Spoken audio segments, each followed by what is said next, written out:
Ingeniero Denis Giovanni Calderón Paniagua, tengan ustedes muy buenas noches.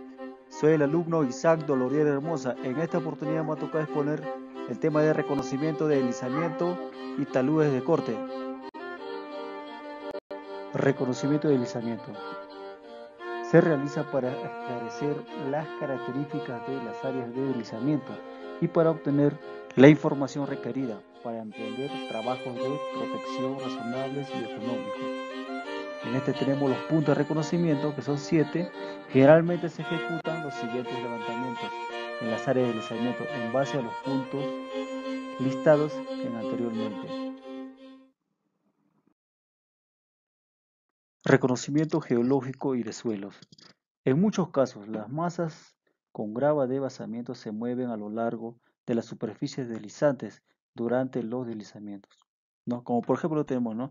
Los deslizamientos de basamento están afectados por la formación geológica, como tenemos fracturas, fallas, plegamientos. Como se ha descrito, los deslizamientos tienen características tectónicas espaciales. El propósito de los reconocimientos geológicos y de suelo es determinar el grado de interferismo, rumbo y buzamiento de los estratos y las propiedades de grietas y culturas. Además, la forma y tamaño de gravas y las condiciones de la matriz se evalúa para los sedimentos tipo cono de talud. Luego se examinan las propiedades geológicas de las masas de deslizamiento, las características de mecánica de suelo de las masas en la superficie de deslizamiento y las características de superficie deslizante. Con reconocimiento geológico y de suelos. Los sondajes. ¿Qué quiere decir los sondajes? Perforaciones para la muestra, como observan en la imagen. Se ejecutan para examinar la estructura subterránea y de los suelos en el deslizamiento. Por lo menos deben efectuarse 4 sondajes. 3 de estos deben ser en y a través de bloques deslizantes. Uno debe ser en la parte superior del bloque. Es importante planear y ejecutar una perforación que penetre por lo menos una profundidad de 5 metros en el basamento. Bajo el punto de vista mecánico, este reconocimiento se ejecuta para determinar la dureza de la masa deslizante y la textura general del suelo, también para determinar la resistencia de la masa requerida para el cálculo de la estabilidad de talud en el área de deslizamiento. Reconocimiento de agua freática. Es muy conocido que los deslizamientos ocurren durante los periodos de lluvia y deshielo, y que el movimiento de deslizamiento se activa conforme se eleva el nivel freático. Los reconocimientos de agua freática en el área de deslizamiento son muy importantes debido a las características y al mecanismo de generación de deslizamiento. El nivel freático debe ser observado continuamente por más de 50 días, ya que tiene fluctuaciones estacionales. Para este propósito, por lo menos deben realizarse 2 perforaciones desde la parte superior del talud. Antes del ensayo, debe medirse la resistencia eléctrica del agua en la perforación.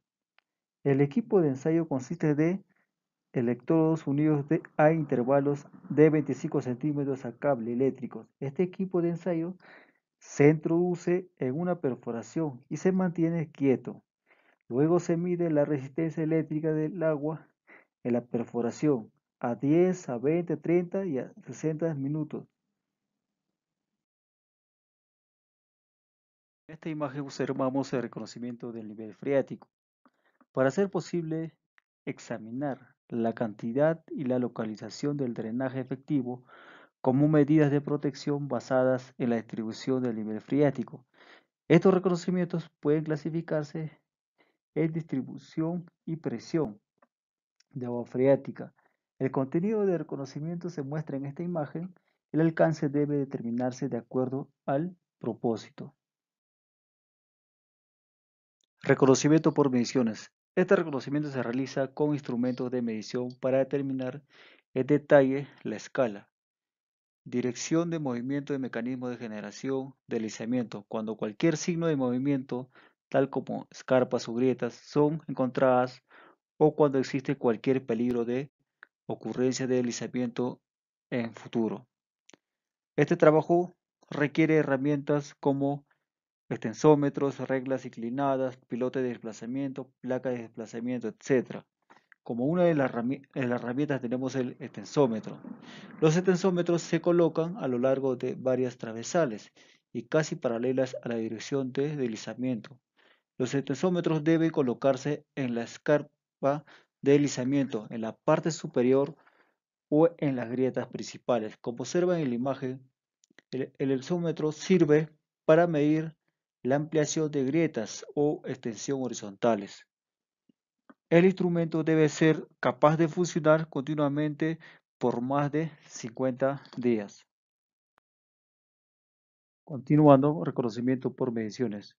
Tenemos como segundo punto la herramienta regla inclinada y como tercer punto tenemos herramienta medidas simples de desplazamiento. Los desplazamientos se pueden determinar en sus etapas iniciales por varios métodos, empleando las instalaciones simples de bajo costo que se describen a continuación. Como la figura muestra un método empleando estacas hincadas en ambos lados de una grieta, una tabla de madera se emplea como medidor de desplazamiento.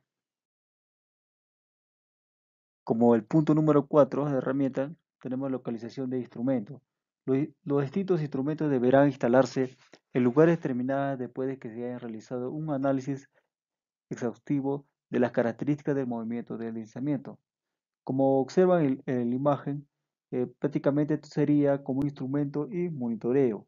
Esta medición se emplea cuando el desplazamiento de un bloque de talud ha sido establecido mediante reconocimiento de campo, regla inclinada y extensómetro. Como 3.1 tenemos taludes de corte. Los taludes de corte son diferentes a los rellenos de terreno malo, por lo que es muy difícil determinar su diseño apropiado solamente con cálculos de estabilidad, debido a que la formación geológica del terreno es complicada. Las características del suelo varían considerablemente.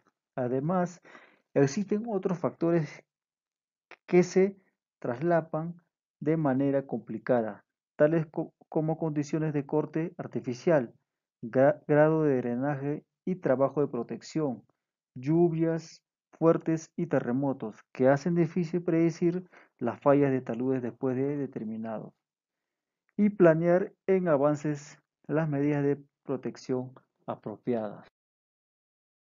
Como el siguiente punto tenemos pendiente de taludes. Pendiente estándar de taludes. Como observa en la imagen, el terreno natural es extremadamente complicado y no uniforme en su propiedad. Los taludes de corte tienden a ser inestables después de determinados los trabajos de corte.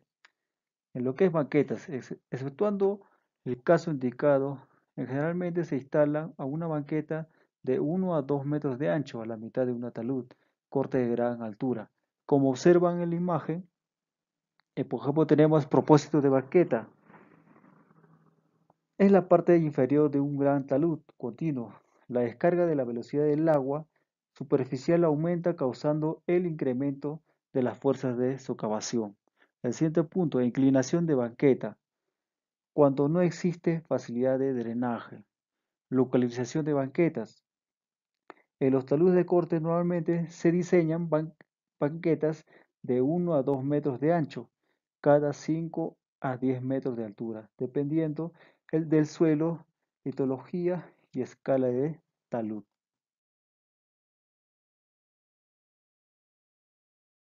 Cortes que requieren precauciones especiales, como por ejemplo tenemos cortes en depósitos coluviales o taludes interperizados, cortes en terrenos erosionables como suelo arenoso,